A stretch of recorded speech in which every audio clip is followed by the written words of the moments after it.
This is the Aftermarket Radio Network.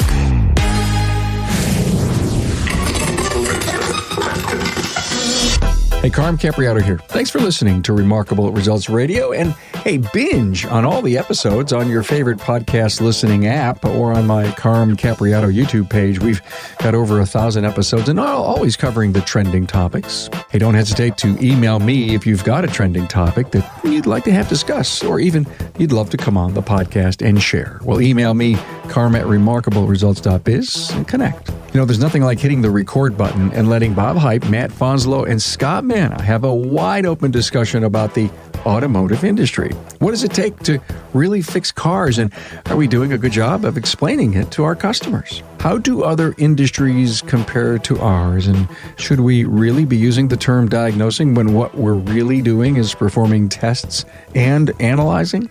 My panel continues to advance the aftermarket with great talk that will make you think. Share this with a friend.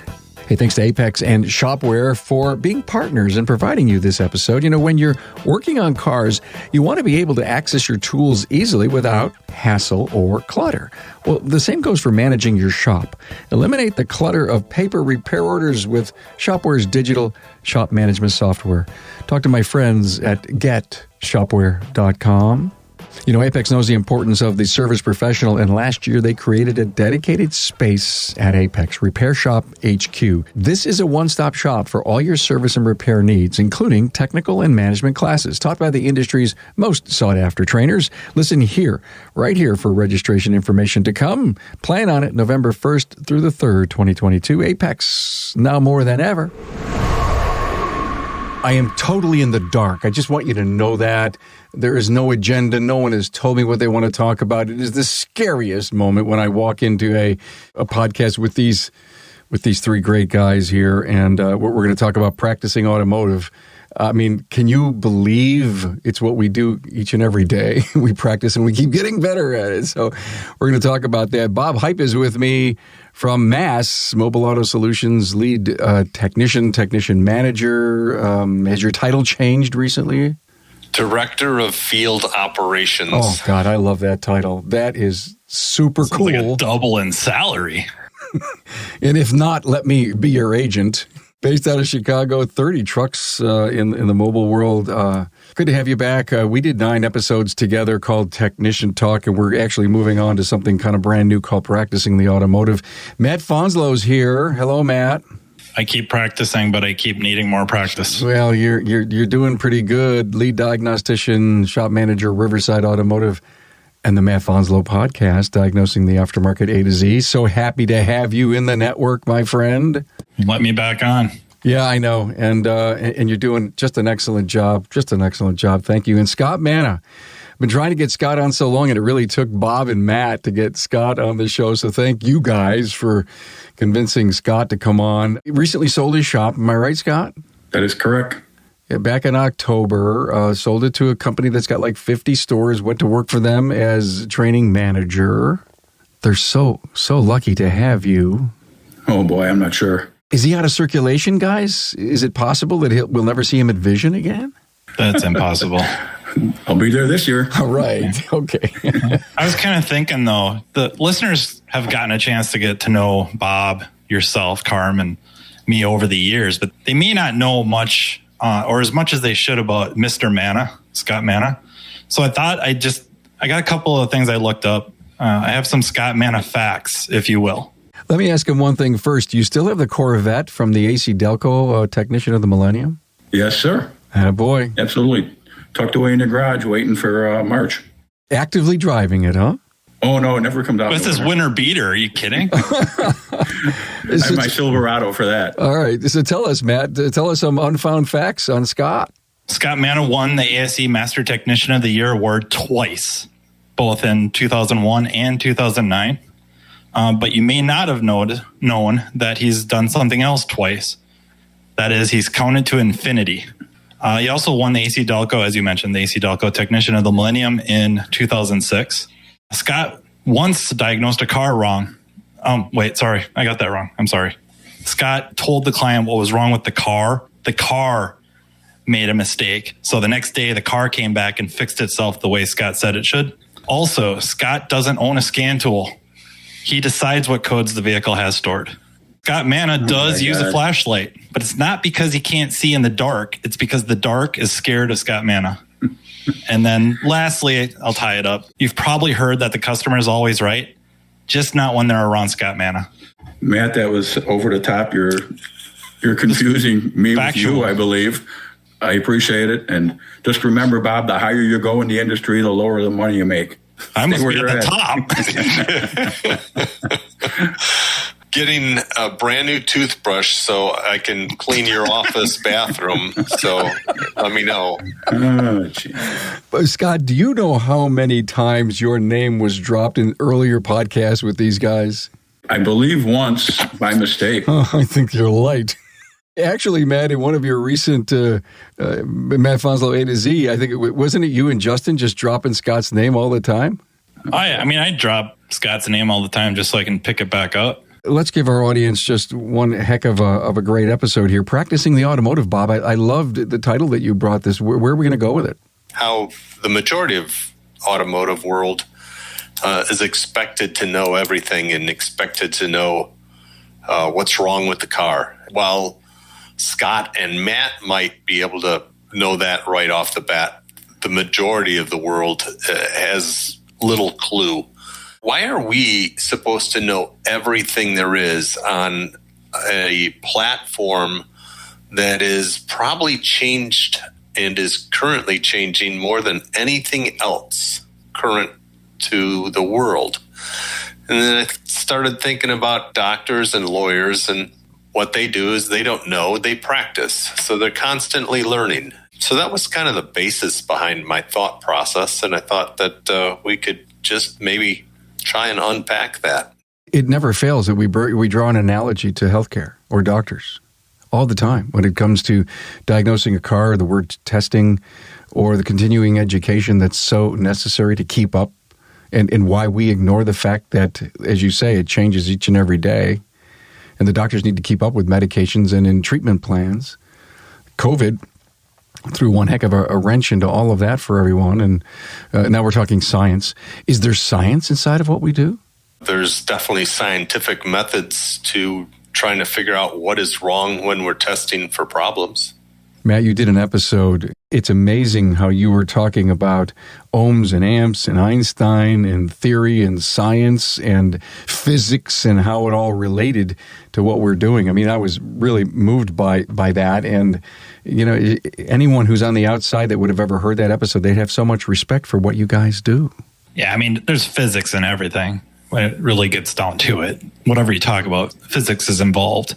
But I think uncredited for what we do, and I guess we've kind of done it to ourselves. We downplay a lot of what we do, primarily to our clientele and other clientele, meaning shop B or tech B worked on the car, and we kind of run them down, run them into the ground.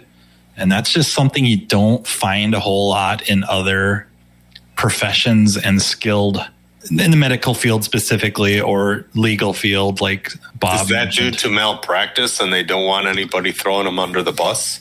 I mean, that could be. Is it mutual respect for the schooling they went to, the title that they have, that it's super, super profession? Or to your point, Bob, I mean, who would have thought about that malpractice, right? If I came into my doctor and said, you know, I was sick, you weren't open, I went to this guy, he's a hack. He would never say anything negative about that person. Probably not if it was at a legitimate medical facility or, you know, a licensed practitioner. If you're going to Tijuana, he might. When you think about scientific practices, is there a relation to the automotive industry, especially in diagnostics? I would say that there is. You apply what you know, you design some type of a test, you analyze the test, you do similar things to what a scientist may do in a lab. But certainly as an industry in a whole, and especially over, you know, the long course of time, the automotive industry has perfected the art of undervaluing itself.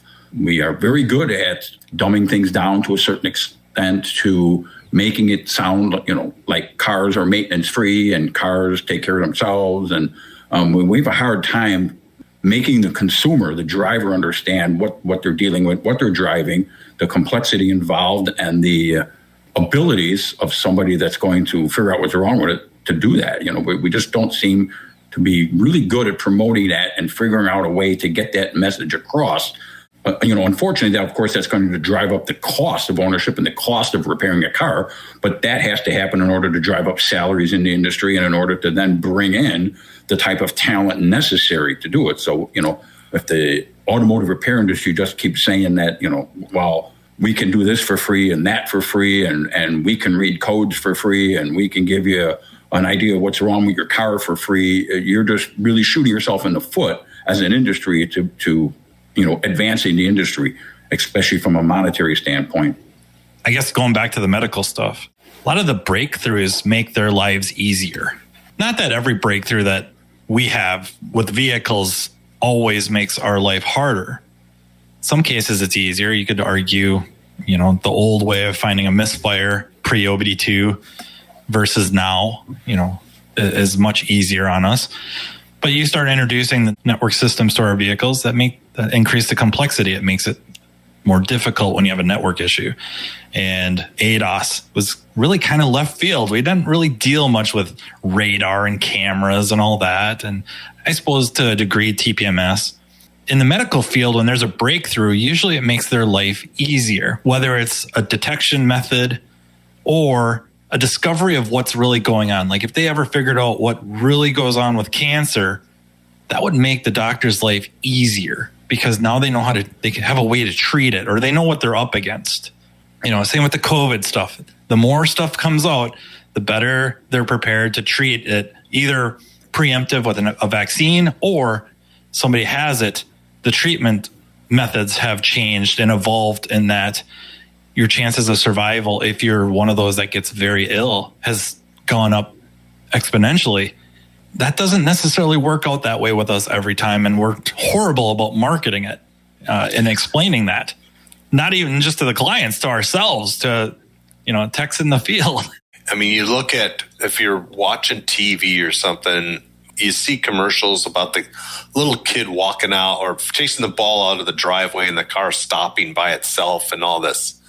Not only the consumer, but I would say the majority of the technicians out in the field, there's a disconnect there of what does it take to understand that system and fix that system.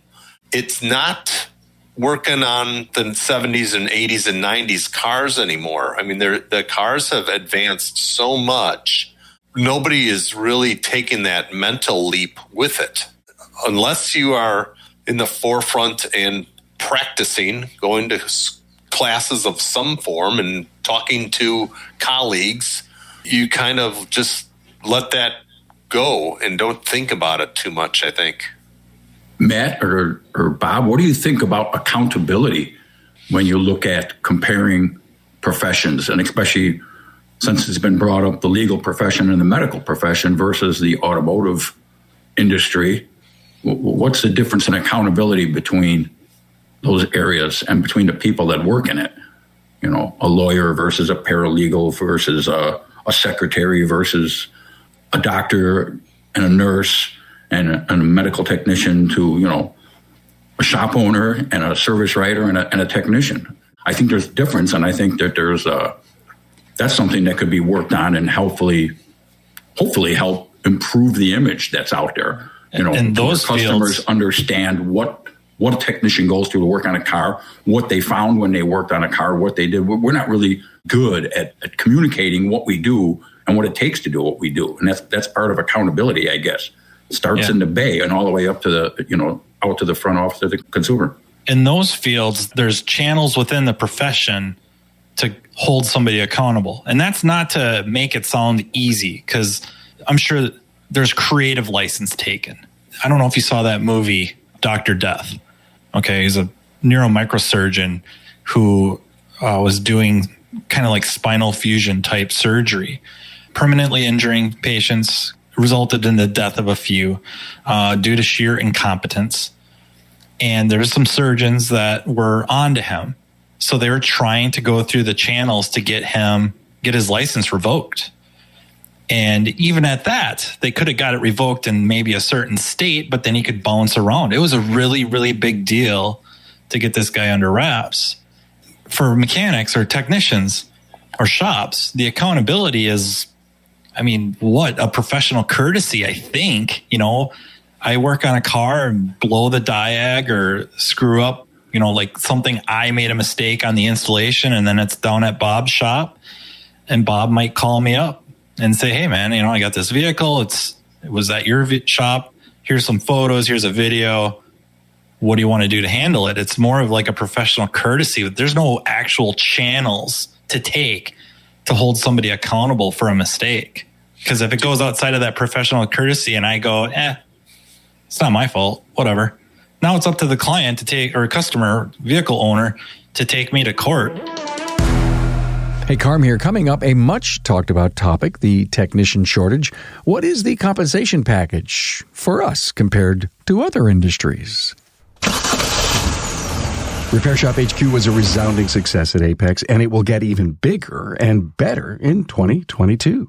This special area is for service professionals, your own place while at Apex. A one-stop shop for all your service and repair needs, including technical and management classes taught by the industry's most sought-after and experienced trainers. The important classes and instructors are selected by a panel of shop owners and technicians to be on target with what you need to drive your business forward. There will also be hands-on product demos in Joe's Garage, a simulated shop environment with 10 service bays, lifts, and running vehicles. Plus, you'll get to see new tools and equipment, the latest in management and marketing tools, and dedicated sections for tires, alternative fuels, diagnostics, and telematics. If you experienced Repair Shop HQ last year, you'll get even more in 2022. Listen here for the latest information on Apex, November 1st through the 3rd, 2022. Hey, for more information, visit aapexshow.com.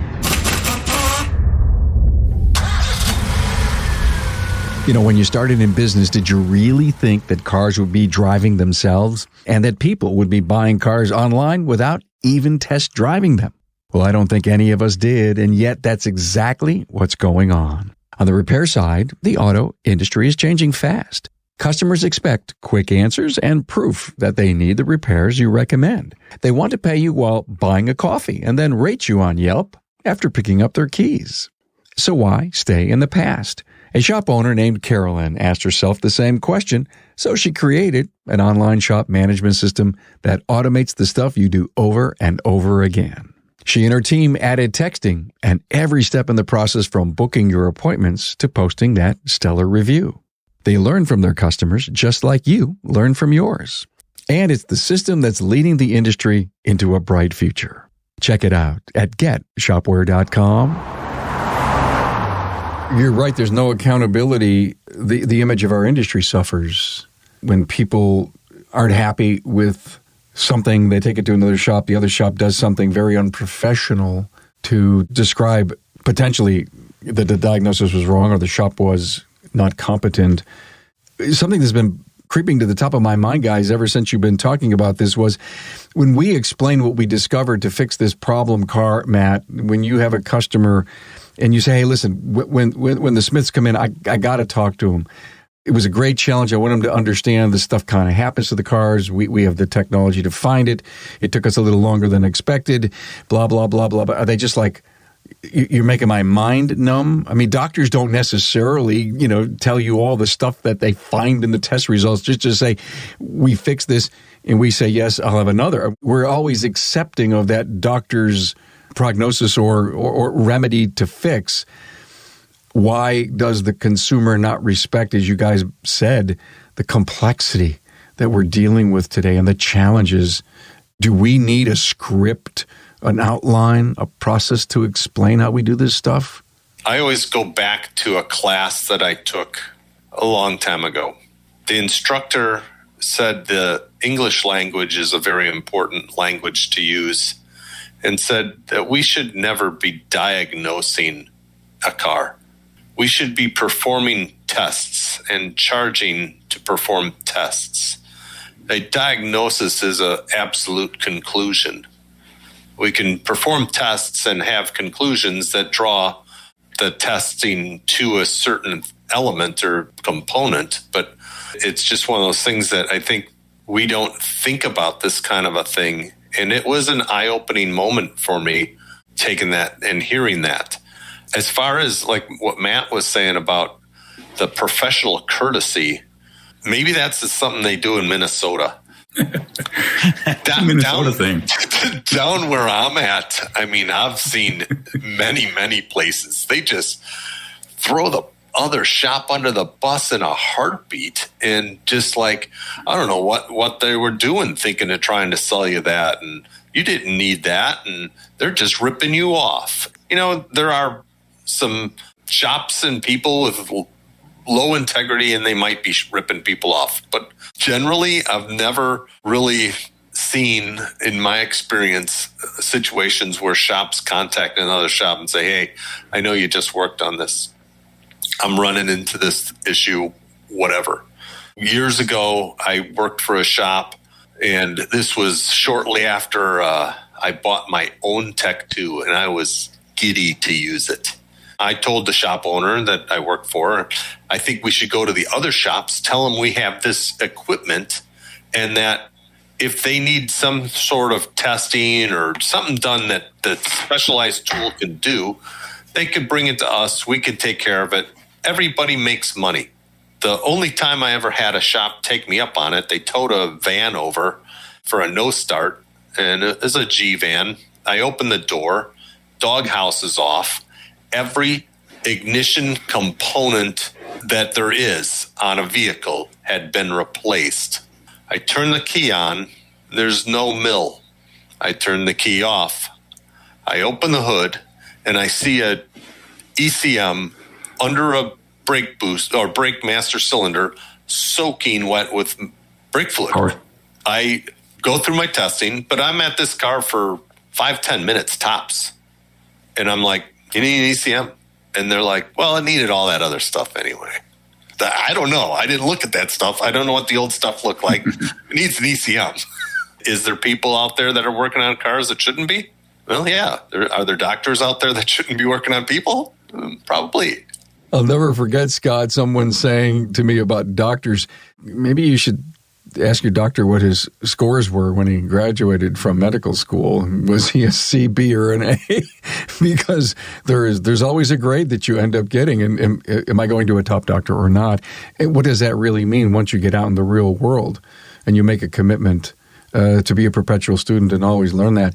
Hey, guys, let me just throw one wild thing. Usually if I don't write these things down and say them right away, they poof away. I was thinking about a new language. I remember having a show on with Bob Greenwood, rest his soul, as he was trying to come up with some new languages. It's not a customer, it's a client. The top shops, they're all saying test, Bob. I think we could we have to agree that there's a lot of people that have accepted that, right? Matt, you're probably not saying we have to diagnose this car. You're probably saying we got to perform tests, right? Try to use the word analyze. And I'm not correcting you. It's just that's what we do. Again, I keep thinking about, wouldn't it be cool if we could put out this old way and new way, and the old way is putting down someone, and the new way is let's make it right. I mean, that just says, I'll own it. We'll commit to making it right for you, and just don't open your mouth anymore. Well, what happened at this other shop, ma'am? I really don't know. Maybe I'll call them and find out. We don't want to repeat anything that they've done. That could go a long way to anyone who's listening. If you're an individual who would put someone down, don't. Trust me, it hurts you too. Yeah, I mean, call it what you will, golden rule, or just, I think it's just logic. I don't want to set a precedence that makes it easier for the shops down the street to speak badly of me or throw me under the bus or not give me the opportunity to make something right. That if something comes into my shop and I find out, that it's been there and they did this work, that I give them the opportunity without the client's involvement to work with me or whatever they want to do. Like, I want to put them in the best position to come out as positive as they can. And that usually ends up over time that if something leaves our shop not right and they catch it, then we're offered that same courtesy. But if we were the ones sitting there going like, oh God, they screwed you. They messed up. They don't know what they're doing. I don't know how they could have done this. Well, now if something happens, 180 degrees and leaves our shop, they're not going to call us for nothing. We're trash. Everybody has to understand that everybody makes mistakes, right? Everybody has a bad day. Kind of look at that as if that car comes in from another shop, did they do it maliciously, or was it just they had a bad day and they missed something? I've always tried to give the customer the option when they've had their car worked on somewhere else to go back. Although I've had customers that have given a shop one chance and only one chance, and then kind of gave up on it. So whatever happened during that encounter, I don't know. But usually it's when they've gone to another place. They've probably been back to the place that did something wrong the first time and just didn't feel that they corrected it. It's sound business practice, I guess I would say, to err on the side of, as Matt said, are they trying to do something malicious here, or was there just mistakes made? Give the shop the benefit of the doubt. Another shop owner that I've known for many years had a great saying, and he always said, when you raise the level of the lake, everybody's boat floats higher. You just have to, as an industry, and especially in this industry, we need more people that understand that, the way to advance the industry, the way to get, to solve the problem of technician shortages is to put a better spin on what's going on in this industry, how difficult it is. There's a lot of people that want to do it right. Trust me. The motto of the company that I'm working for is be nice, fix cars. That's what they've said at every sales, at every meeting I've been at. That's the goal. Be nice to people, treat them right, and fix their car, and everything will be fine. The industry will take care of itself.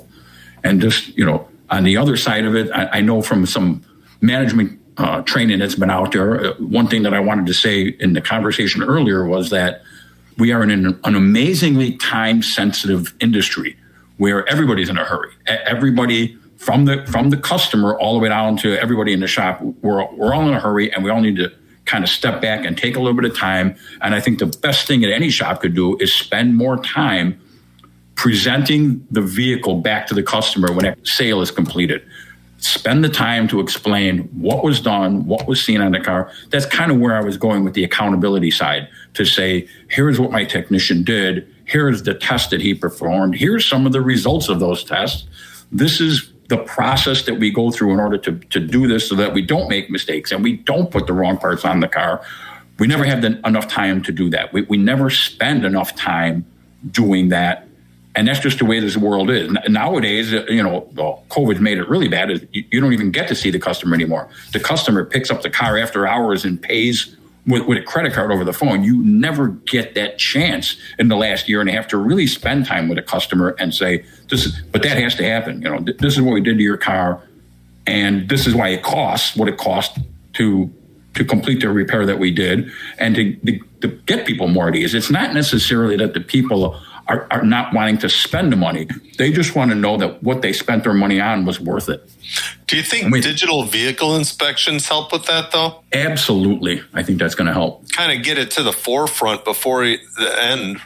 And it's amazing how many aren't doing DVI. Is it going to come back, guys, post-COVID, when we get back to whatever normal would be as we live with COVID forever? Are people going to come in and pick up their cars, or have we just trained them because, as you said, Scott, we don't have enough time? Just put the keys in the lockbox. I suspect it's going to be age dependent. The younger generation probably less apt to come at a certain time to pick up their vehicle. The older, whatever that means, they're going to want that interaction again. That's how they built trust with you to begin with, was seeing you, talking to you, interacting with you, placing some judgment on the visuals of everything. That's not going to change just because of a couple of years of lockdowns and mandates. Bob, I got to tell you, practicing the automotive, it's a beautiful topic for this, and I love all where we're going. Scott, back to you. You said something very profound and something I think we have to listen to and own, and that is being able to tell the customer what we really did without over talking above their heads, right? So go back to post-COVID, and in your shop, as you would, if it wasn't you, it was your counter people or a technician. Was there training that we had to have in order to complete the sale, in the way you talk about it? And what can we learn from that? Can you share? Oh my gosh, there's tons of sales training out there. There's companies, consulting companies that their entire business is service advisor training, service manager training. Absolutely, there's a huge amount of that. There's the challenge of finding employees or having people that are good listeners.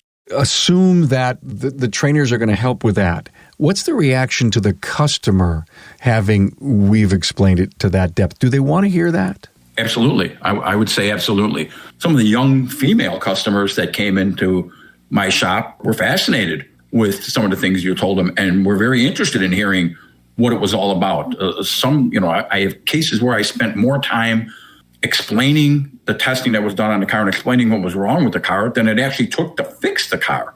Sometimes you look at that as not necessarily a good thing from a profitability standpoint because you call it unbilled time. How do I bill for that time? Unfortunately, you can't. It comes from elevating the industry. We spent 100 years getting to where we are right now. We're not going to fix it in a year. It's going to take a long time. It's going to take a change in mindset for shop owners and technicians to understand what needs to be done to just elevate this industry, to put it where it really should be. Are we going to be on the level of doctors and lawyers? I don't know. I don't think so. I know what all the jokes are in the industry, and I have to go on record to say I don't necessarily agree with them. You could probably get into the industry. Many of us did with little to no formal education. You could have mechanical aptitude and work in a shop, start doing grunt work, cleaning up, and watch what's going on and progress and kind of learn some of the basic fundamentals and have an entire career, spend 30 years fixing cars and have very little formal education. I don't think you can do that and practice, if you want to call it law, or practice medicine. There is a minimum standard of education that these guys meet. The flip side of that, there's a lot of very well-educated automotive technicians out there. There are people that have left other industries and went into automotive repair who are highly educated and just fascinated by it. They understood how high-tech it was. So it's going to take time. It's going to take time to change that, but it's certainly worthwhile. But, being a shop owner, I saw the divide between what was going on in my shop versus what the customer's perception is. It's different what the customer wants than what it is we actually provide. But, the customer wants a diagnosis. The customer wants to know unequivocally, how many times have we heard, you're sure this is going to fix my car? This is going to fix it, right? When you put this mass airflow sensor on, when you put this body control computer in the car, it's going to fix it, right? What does that immediately do to the technician or the guy talking on the phone? Well, we believe it's going to. Unfortunately, sometimes there's no way to answer that question. Even from the engineers that designed the car, they say, perform these tests and then replace with a known good part to see if that's going to fix it. So we're all stuck with that, as well as the medical profession. You sure this drug that I'm going to take is going to fix this problem? No, I'm not 100% sure. We got to try it. But open lines of communication, making the person understand, just eases the anxiety of paying. I guess my point is to just spend a little bit more time getting people to understand, what they're paying for and what you've done for them in order to charge them for that money. What do you mean it's not going to fix it? You're not sure. Like the medical field specifically, that they do something and have done something that we've maybe only very, very recently started doing. And I would say only a small segment of the profession is doing it. And that's documentation. They document. I don't know if you've stuck around after an appointment or drug your feet out the door. The doctor is usually firing up either a computer or even their cell phones using like a dictation app. And they rattle off, 2-3 minutes of information. And it gets documented. And it's documented. We're only kind of starting to really do it seriously with ADAS. You could maybe argue to a degree DVI some documentation, but I mean ADAS, companies like Mass, Bob's probably should be talking about this rather than me, but the level of documentation they do is, I think, for the most part, unheard of until, very recently. So I kick it over to Bob. He can tell you about that. some of that is the stuff is so new. There's liability behind it, and you want to make sure that you're doing it correctly. It's not just about covering your butt. It's about making sure you've got documentation so that if something does go wrong, you can go back and look at it and say, okay, where was I? What did I do here? What were the readings? How was the setup? All of that. And if you don't have that, I mean, how do you learn from your mistake, I guess? There's no data on a data stream in a scan tool. It works and it doesn't work type of a thing to some extent. It depends on the manufacturer and depends on the system. Some of the stuff, you can get some scan data. You have the scan tool involved in the calibration of a radar or something. You have data before and after it in the scan tool, but you might not have any data driving down the road. Boy, Matt, I'm glad you said that word documentation, because that's what I meant when I was talking about accountability, especially on the technician side. We weren't really trained to do that. We work on cars, we work with our hands, we work with our minds. We weren't really brought up to say, cover your tracks, write down what you find, kind of the scientific process that I was talking about. We haven't, as a whole, as an industry, really thought about doing that. And the more you do that, of course, the better everything becomes. The easier it is to say, no, we did this. You're able to document. That was the right word. Document what you did. We're notoriously bad at doing that. Of course, both of you have had a little bit of experience in the mobile work. I know so many mobile technicians, and every one of them will say the same thing. They go to shops and nobody even knows what's going on with the car that they're called in to look at. They're lucky if they know the correct year, make, and model of the car. They have no documentation of the original customer complaint, of the original codes that were seen on the car before a guy pressed erase on the scan tool. They have no documentation whatsoever. So, of course, what does that do to the mobile guy's job? It makes it harder. Everything becomes harder. It becomes harder to assemble the puzzle and get the pieces to fit together. And companies are doing that with DVI. 100%. I think it's going to improve things. It's going to help things. And technicians just have to learn to get better at documenting what they do as they go through their processes on a car. Did you torque that bolt? It's a critical bolt that has to be torqued to the correct specification. Did you do that? How do you document that? And again, all of this is going to take time. It's going to take time to work into the daily thread of what we do. It's not going to happen overnight, but it will elevate the industry if it's done. I got a couple of wild thoughts here. Number one, you're not describing a top shop, are you? where no one knows that the left hand is talking to the right hand. Shop. All right, an average shop. And if you're listening and you feel that you just fit into that description that Scott has, pick it up a notch or two. I think when you're talking about that top shop versus average shop, how do you define those?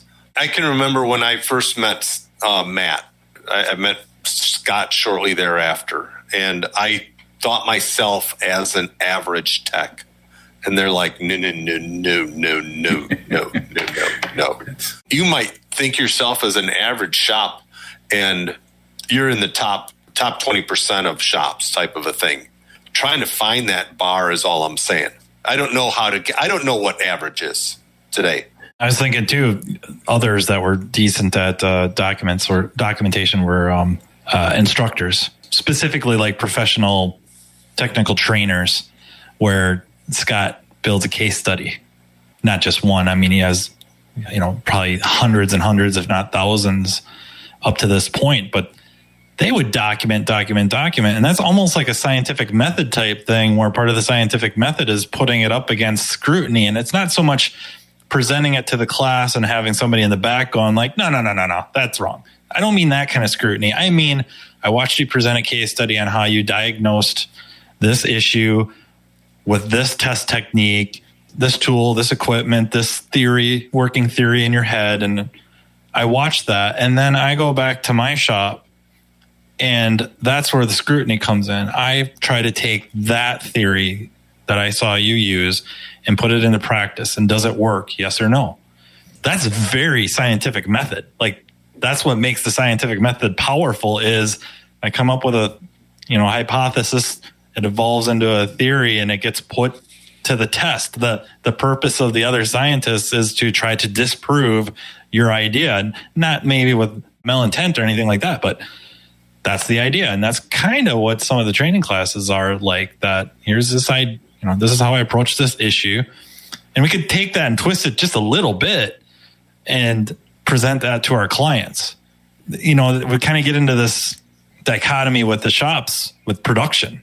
Things are structured in such a way that if the techs aren't billing out, a certain percentage over the hours worked, the shop's not doing so hot. And now we might ask them to slow down a bit, quote unquote, slow down, to take photos, to take videos, to jot down, write down, type down, voice to text, whatever, torqued these critical bolts, this procedure, did this. Right now, everything's pretty vague.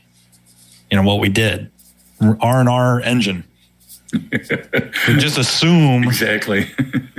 So the client, car owner, that's what they see. They say R&I or R&R engine and a price. Nothing with what did I actually do? That's across the board. That's not even you go to a dealership and they're that bad. Matt, you just mentioned voice to text, which is exactly what I was thinking of. Matt, you're big on journaling. I get it, maybe personal journaling, but if you think, Scott, Bob, Matt, if we were able to document into the work order or into a space inside of this work order all the things that were going on. For example, Matt, you've got your voice to text going. It doesn't type until you open your mouth. You say, I just torqued this too. I got the torque specs. I did this. And you walk down the pathway of all the things that you were doing. When it comes to the service advisor helping the customer understand what happened to the car, many of the items, if we were talked to text, because who wants to stop and type? I did this to the vehicle. We tested that. It read this. How much quicker it would be. So here it is. I believe the tech is there to do that. Are the business practices there to fully document? I don't even want to guess what the percentages would be. I think that unfortunately, there's probably a lot of shops, again, well, I don't know what that number is, absolutely have the capability. Don't know it. Kind of like scan tool stuff. I think it's almost like a Western philosophy type thing where we're typically poor at long-term thinking. So they're not thinking down the road and what would we have to do? What changes would we have to make to be able to integrate this into our system? Because voice to text or the dictation type apps are inexpensive and they're getting to be very, very good. Google Text is actually pretty darn good. There's is it Dragonfire? Is that the other one? And then I think Apple Dictation? I don't use any iOS stuff, but they do really, really well. And you can tailor them to your voice, and you can hook people up with a little bit of equipment, or they can use their own phones, a little bit of equipment for shop noise, like a microphone of some sort to help with that. I could see a wireless microphone, so you're not attached to anything, but it is linked to like Google Text or inside of a space in the work order, so you have all the freedom to move around and just speak what you're observing, what you know that we need to know if the car ever comes back. Think about the whole comeback journey here, if that ever happens. And if you're truly paperless, the invoices don't have to be 15 pages long. It's going to be on one page and collapsed. And then they can expand if they want to read the novel. In saying that, a lot of times when we say I typed a novel, that's got some negative connotations to it. And it's not. It's really detailed. I'll never forget a technician. Matt, it could have been you. Who knows? We've done over 40 podcasts together where the text says, please write a novel to the service advisor. Please write a novel. The customer came in and described, in 2 or 3 paragraphs what was going on with their car, what they heard, what they saw, what they felt. And they wrote down, check left rear wheel. The owner pretty much nailed it if the technician had a chance to hear it or read it. I worked for a guy that would give me sheets that would say find leak. You're under the car, you can't find a leak, and then is it an air leak? Is it a water leak? Does it have color to the leak? I mean, it was just. I mean, I'd literally go. You don't have any more information. It was liquid. The front of the car, back of the car. It was liquid dripping out of the tailpipe. So, I mean, it exists. I mean, and honestly, I've been there where I've not given enough information when I've given a ticket to a service writer to sell or something like that. And we can all get lazy. It's just trying to figure out how to put our best foot forward and owning it when we don't. Yeah, it's a challenge. There's no doubt about it. It's not a simple thing to fix this, but it certainly has to be worked on, and it's sometimes maybe a job dependent type of an issue that we're talking about, where documentation is obviously more critical and more important to have. Certainly, ADAS would top the list in automotive service. And when you say, where's the liability from? Why is there liability? The liability is not that there's going to be something wrong with the car. It's that if something goes wrong, the person driving the car could get hurt. And that's what scares the shop. But it's worse than that. Like, I'm trying to tell the shops that we deal with, you want to fix the car right. If the car's fixed wrong, the person driving the car could be injured. But what about the person that's in the oncoming traffic or next to them or whatever? I said, there's all sorts of people that can be involved in some form of collision because this stuff isn't done right. And until everybody gets awareness of all of that, it's just going to continue to be this living in ignorance. So what does it take to make a profound change like that? 100 years, Scott? I certainly hope not. Awareness, obviously. Look at what's happening to the restaurant industry right now. They're simply getting pounded. They can't find help. Businesses are closing left and right. So when that level of pain hits the automotive repair industry, it will prompt changes. It will start to prompt changes. It will require businesses to charge more so that they can run a more efficient business, get more education, demand more from the employees that work for them. It's just all a trickle down type of a thing. It's going to take some time. It's going to be accelerated if things get worse. Certainly technology is pushing, the direction that we're going in. Guys wouldn't be doing what they're doing if ADAS never got put on a car. They wouldn't be worrying about documenting things, but they are, So now you have a guy that a mobile guy comes in and he flashes a car and he takes his phone out and he takes pictures of his screen of his laptop saying, programming completed successfully. He's documenting it. He's making sure that, when I was done and I left, this was done right. Now that's going to start to roll into, I guess, some of the jobs that take place every day in a shop. It would be nice if a shop had the ability to, be able to guarantee that their lube tech didn't leave that oil plug loose and hence the thing fell out and the engine blew up in the car and the shop's on the hook for a car. But that's hard to do unless you're going to mount a GoPro on every guy working on a car and record what he does all day. They do it on police, but I don't think it's going to ever happen to a tech. But hearing for so long how this technician shortage is such a problem and how are we going to fix it? And of course, the fix is always going to be what you can compensate them for, what the compensation package is. We're going to lose technicians to so many other industries that offer so much more, and they're not getting. They're pulling the same person away. If a forklift company can pay a guy, twice as much as what he's making at a shop, plus give him time off and a 401k.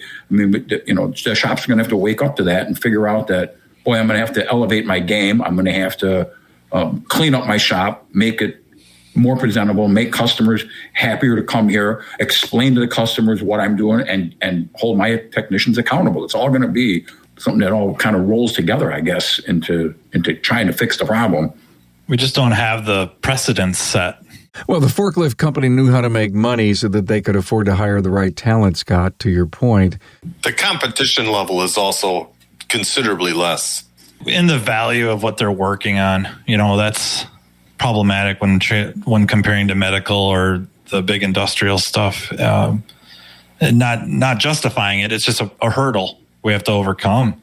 I just don't think that as a profession, we've quite got a grasp on being a credence good profession or trade or service provider, that we know better of the quality of work put into the repair than you do, even after you get the car back and go drive around, because, shop A could have just did a pad slap on rotors that are maybe not warped, but way under spec. Car stops just fine. Or you could have went to shop B where they did, pads and rotors, and we'll just say calipers, because we'll just assume for the discussion that it was justifiable. One costs a fraction of the other, but the car behaves, at least in the customer's eyes, the same. They have no way to determine which was the better service provided. And it's like we haven't really come to grips with that. And then, like the restaurant profession or restaurant industry, you have levels. Bob comes up here and I can take him to an Applebee's for a steak, but I go visit Bob and we end up at, Morton's. Thank you, Bob. Look, we're all coming. There's a difference on the invoice. There's a big difference. Morton's, they don't hesitate in charging you what they're charging you. They justify it. And they give you a good customer experience. They're probably paying their waiters a decent wage. Their chefs, front of house, back out. The business model is so different. A high rent district, oh, by the way, right? But it doesn't mean, even if we're in a medium rent district in our shops today, that we can't put our absolute best foot forward, learn how to make some money, and retain our people. And, one of the things I had written down earlier, and I don't know where it basically fits here, is, but we just need, what determines a top shop, Scott? I think we were talking about that. I says, the top shop is a place people want to come to work at. That may be a top shop, a designation for it. Scott, I'm sure you didn't have a problem ever finding great talent. No. I actually didn't have, I was very fortunate turnover? In the time. No. Very, very little turnover. When I sold the business to two guys that stayed on and continued to work, one was working with me for 27 years, the other one about 17. I have friends who own shops that go through help. I don't even know how they do it. It's something that I would have probably shot myself if I had that level of problems. So I don't know if it's being fortunate, or I don't know if it's having a work environment that suited these, the people that I brought in. But I was very fortunate to have that over the course of time that I ran my shop. So I didn't really, I've never experienced the pain of technician shortage that some of these shops go through. They go through it all the time. It's like a nonstop thing. And of course, good shops, this small percentage of shops that Bob is very familiar with, that he goes to, they're high level. They have a well set procedure. Everything's done right. There's, to an average shop, the good shop is overstaffed. How could they have that many people? How could there be 3 or 4 service writers, and then an office secretary, 2 porters, 8 technicians? How is that even possible? And yet the place is doing just fine, making money. So it is possible. Business training is going to be required at a lot of shops, and over time, you're going to see, I don't know, maybe corporations are going to move in, certainly like Ditech is, and elevate the bar. Just the way there's no more mom and pop pharmacies anymore. These small shops run by, 3 generations of people might just end up not being able to survive, not being able to make the change. Who knows? I don't know. No hardware stores. There's a few bakeries out there that are surviving, but not enough, because every big supermarket has a bakery. And who knows, maybe every supermarket will have a shop, Matt, someday. Scott had to weather a few Anchorman level brawls outside his shop for the honor of being able to clean the shop floor and organize his tools. I wish. Hey, guys, I'd love to create a series around this, because this was fun. I think there was an awful lot to take away. If you're an average shop, think about some of the things that were said. If you're a top shop, these guys are speaking your language. I love where this went. I thought there was 5 or 6 really key, great talking points. Bob Heipp from Mobile Auto Solutions. Did you say Director of Field Services? Director of Field Operations. Bob, thanks so much. Appreciate it, Matt. Riverside Automotive, the Matt Fanslow podcast. Thanks about it. Scott Manna, wow, your first time. We broke the ice, baby. Well, Carm, thanks for having me. It was an honor to be here with you. Certainly, I don't know if I'm worthy to be with Bob and Matt. They are top level. And I just want to thank you for what you're doing for the industry and getting these things out there. It's great to be a part of, and I appreciate the opportunity to be here. Thank you. Anytime you got something on your chest, baby, you come on and you can burn it right here. Thank you very much. Thanks, guys. Thanks, Carm. Thanks for having me. Thanks for being on board to listen and learn from the premier automotive aftermarket podcast. Until next time.